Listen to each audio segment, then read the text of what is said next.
Solid record. Malene. Yeah, man. Kabada. Malene msiele. Kila kebori kuele. Hati manga mansuele. Angula kasi msuele.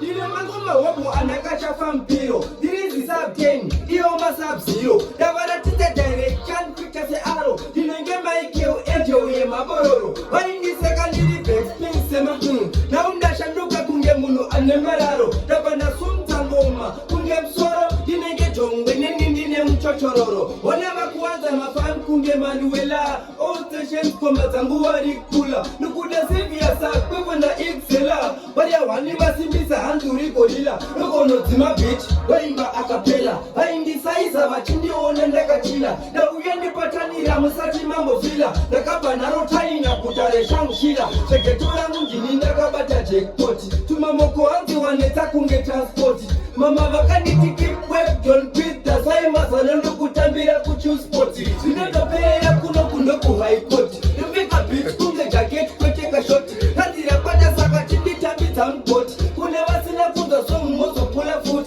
Ya indo waro enu zigijan mawashi. Koma nima kigive kufurashi maflashi. Indiri ashi. Sawindiri kinyendo kubemesa karoshi. Panaune zulano kukrosha ne kroshi. But like Peter patoshi. Nadi wane mamogo mangwe alonu wafishi. Sakadiri badi vunza MC kushi. Why not? Since you lipa nibiti. Dabatariki munda wakupisa mbiti. Da pati piti. Nyawatika watipiti pati. Sukini ati njoma. Wanyemesiva kuda kungocho njoma. Chisizo changu chanda kapa mama. Nanyesheka womanika faisa ndima. Wabada ningendine energy. Yensta tongwele masalati. Papa sarangu ndino shandane efoti.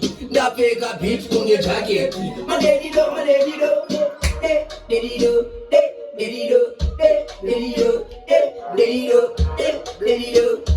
Wabada kwa badido. Wabada swabada ya baba mrabanada. Simple solid.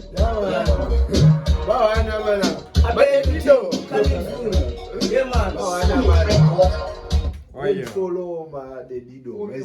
Subscribe on YouTube. Yeah, man.